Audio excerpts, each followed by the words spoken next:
A new Revenue Recognition Standard, ASC 606, will take effect in December of 2019. Before we begin our discussion, let's understand why we need a new revenue recognition standard in the first place. Revenue is what fuels a company, and how and when we report it can have a big impact on business choices. Whether you are using it to make decisions about your own business, or as a tool for evaluating or investing in a company, revenue is one of the most important financial metrics. And how and when you recognize your revenue is at the heart of the new standards. For many companies, this may seem straightforward. When I sell a widget to a customer, I book the revenue for that transaction. However, some customers may pay at a different time than when they receive services, or other customers may enter into a contract for a variety of goods and services. Currently, the model recognizes revenue when a company earns it. This model has led to similar companies arriving at different revenue recognition for similar services.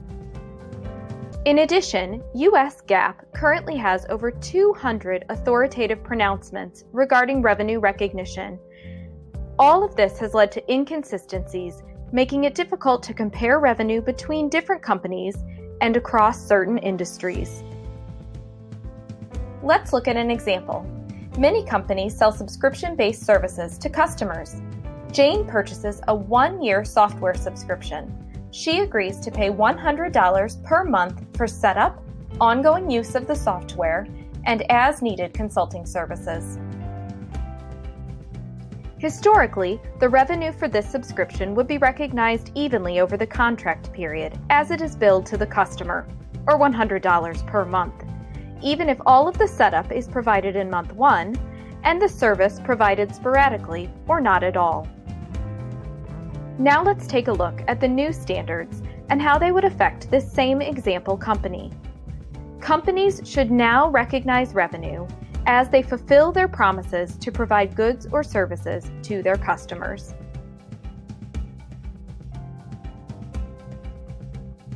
Regardless of industry or type, companies will now need to use a 5-step model to identify each performance obligation and the appropriate way its revenue is delivered to the company.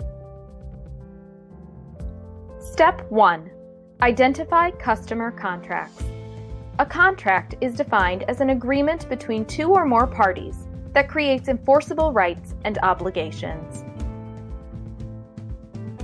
Step 2. Identify performance obligations. A performance obligation is a promise in a contract to transfer distinct goods or services. In the example we gave, the company has 3 distinct obligations: the setup, the software, and the ongoing service. Step 3. Determine the transaction price. In our example, the contract price for the bundled services was set at $100 per month or $1,200 per year. Step 4. Allocate the transaction price. The transaction price should be allocated based on the standalone market value of each performance obligation. In our example, the setup would be $200, software $600, and service $400. Step 5. Recognize revenue when the performance obligation is met.